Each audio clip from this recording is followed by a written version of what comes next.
Today, we are talking all about you having too many clothes or toys and what and how you can declutter those. Hey there, I'm Jessica, the Organized Mama.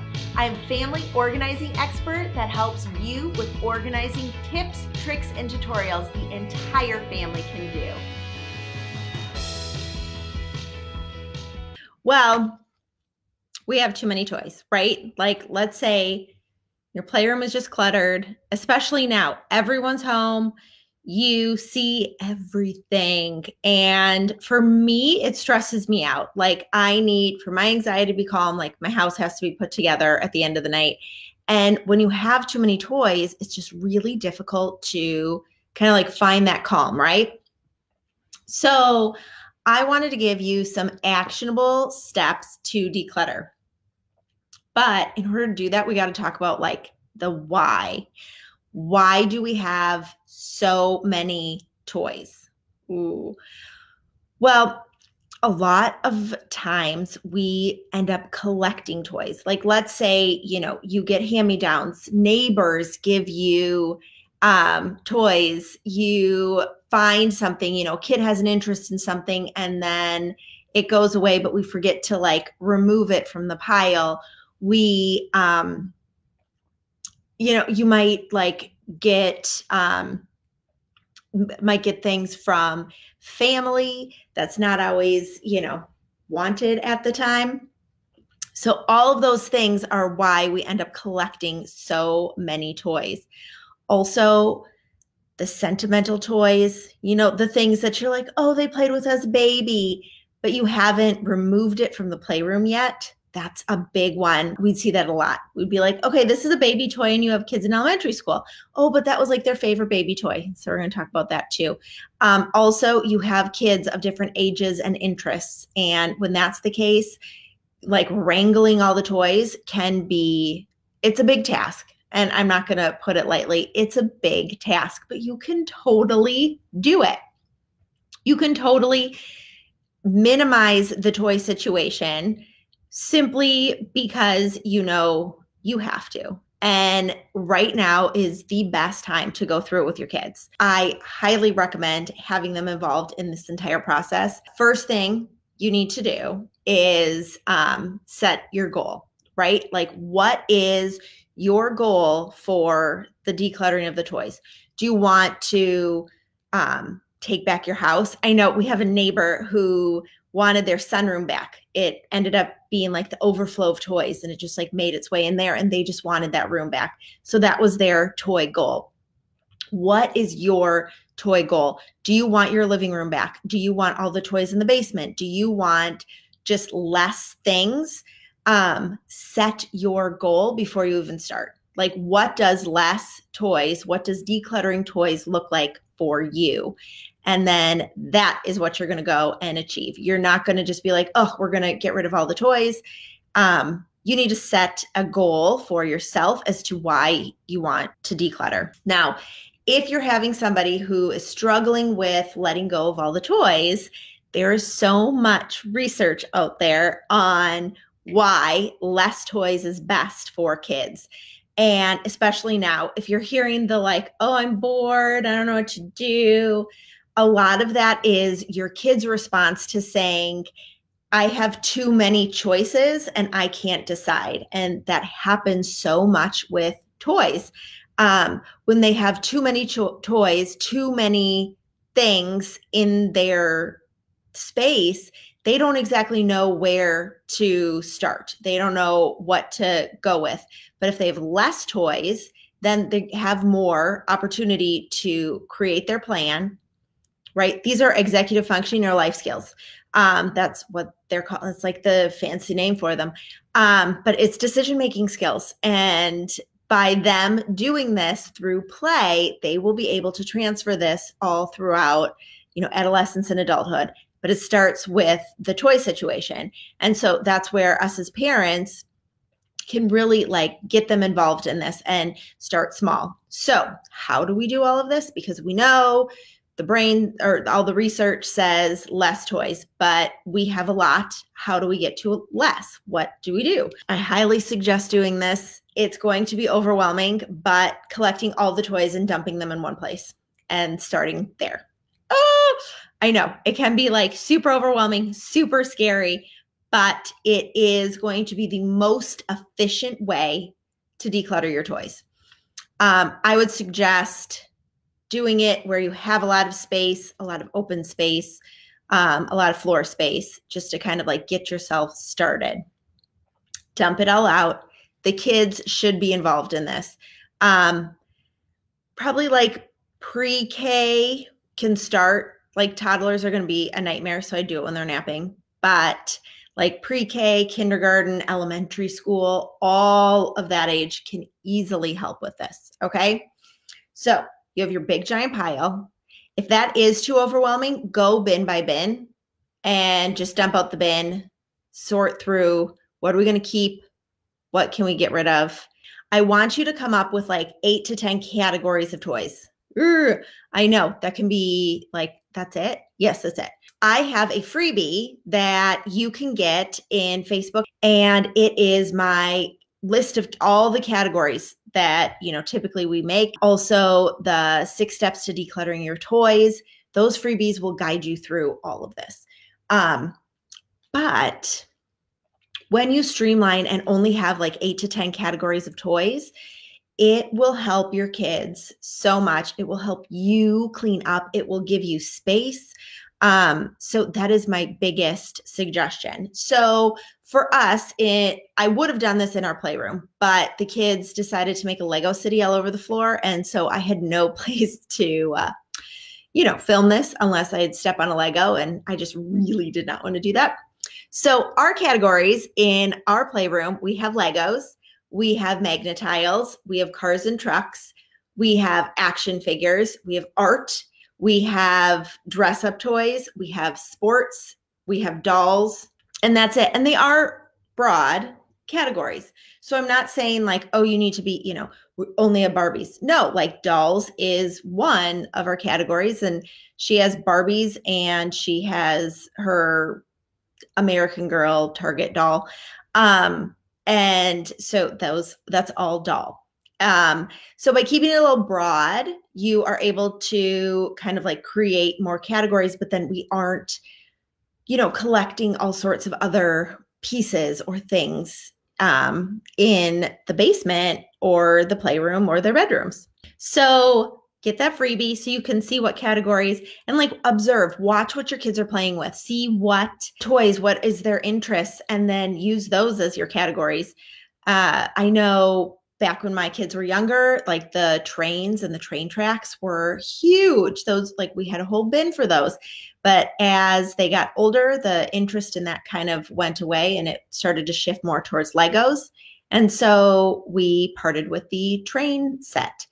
Now, when you do have kids that are like, oh, we have kids that are still into trains and we have kids that are still really into Legos, being more thoughtful about the categories will really help you also keep things condensed. I love seeing when the younger kids really have an interest in what the older kids are doing. So like, I feel like that happens a lot with like the second or third kid. So just always keep that in mind too. We see it a lot, and a lot of the younger kid toys go through quickly because the youngest kid wants to play with the oldest kid, and the oldest kid isn't totally interested in some of that baby stuff that, typically if it was the first kid, they'd be really interested in. So to keep that in mind as well. Now, sentimental items. I've shared this before. We did a whole thing in the basement where I talked all about creating memory boxes. And so sentimental toys should go in those memory boxes. And so every member of the family should have, the giant clear bin designated for them and their stuff. So the baby clothes, you brought them home from the hospital, the little hat that they wore, and their baby blankets and their favorite book and their favorite baby toys, or your memories of the baby toys. Those are the things that should go in their bin. And so it's not taking up space in your playroom or in your basement or getting lost or broken. That I've seen way too many times. Those sentimental toys get crushed buy other toys or they get played with the wrong way because the kids just, got so much older and they're playing with those toys the wrong way and then they get broken and then the mom or dad or kid is sad. Stick it in the bin for each individual person and you will save it and it will be nice. And then, if you have water in your basement and you pull out all of those bins like we just had, then the kids go through it and they're like, oh my gosh, look at this and look at that. And they love it. So keeping that for them is key. Yes. Once you have your 8 to 10 categories, you've gone through all of the toys and you kind of like dump it in. So when you have the kids around and you're decluttering and you have your, let's say you have 10 categories, get 10 bins. And on those bins, put a Post-it note or a picture or something so everyone knows what goes where, and then start sorting. Start sorting the toys. Go through, cars and trucks, and all cars and trucks go in this bin, and give one kid that responsibility to start sorting all of those. And as they're going through the toys, they can decide, do you really want to keep this or not? Because they'll probably find things that they're like, oh, we don't need this anymore. We don't need this. So, go through that with them and give them a specific category. That helps so much so that they know what their job is and their role. Like, this is what I only look for these things. And it also helps because you as well, the overwhelm of like, oh my God, we have so much stuff. You're going to feel sick to your stomach. Basically, all my parents do. And we just say, pick a category and start sorting. That's you too. Pick one category, start sorting, and get them in the bins.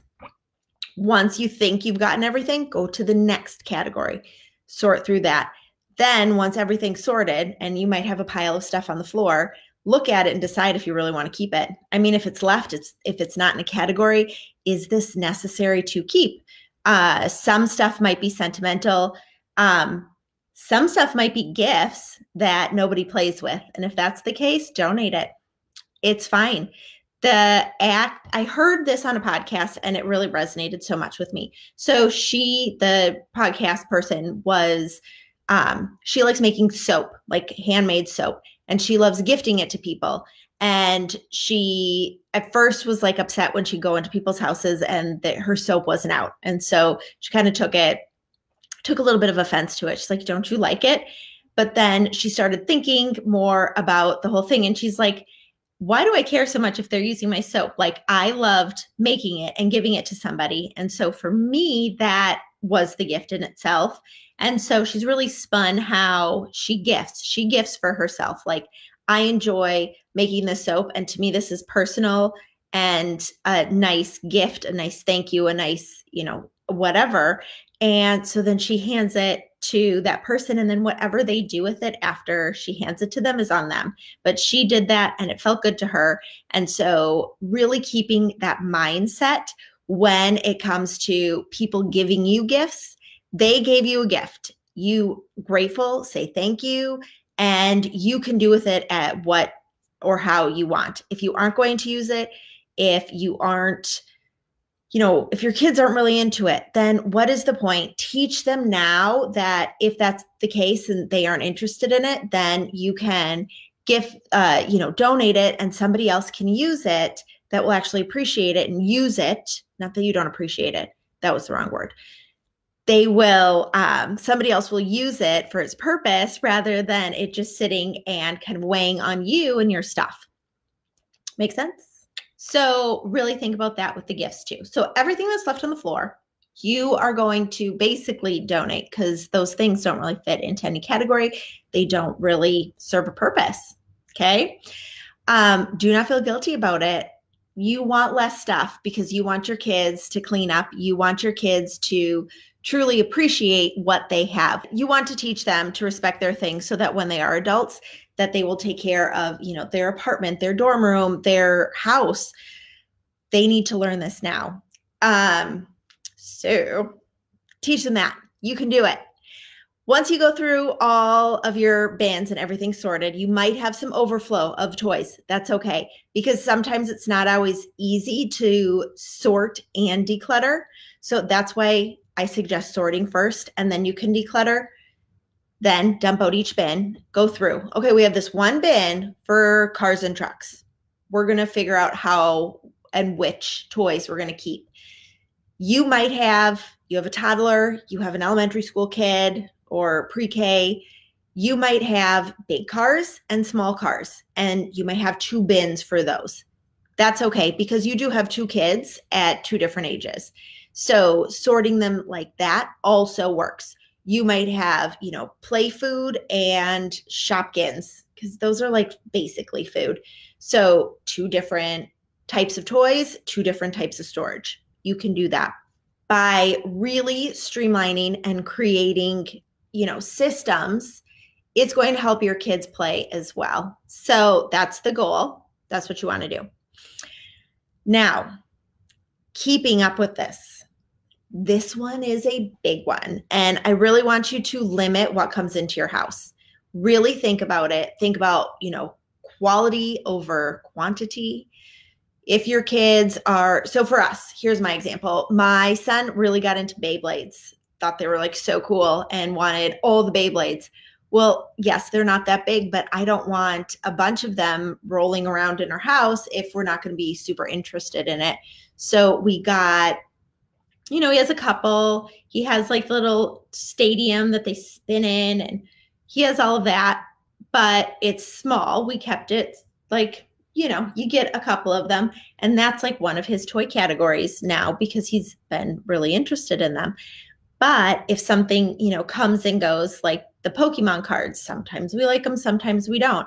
So we really try and keep those contained in some sort of space. I mean, use like a Ziploc bag, use the binder, if they get like really into it, or like a tin. A lot of those Pokemon things come with like tins that you can like put the cards in.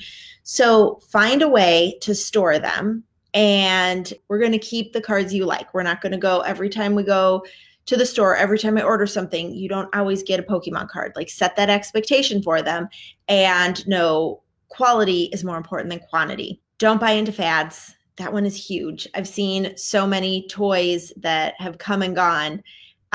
Don't buy into those fads. Just keep, you're interested in this type of thing. Okay, we'll get you can have a few, see if you're still interested. Birthdays, holidays, those are great presents to ask. Also, doing your chores and earning your own money, collecting all of that, easy. Totally, you can do that. And then my biggest tip is to limit your own toys.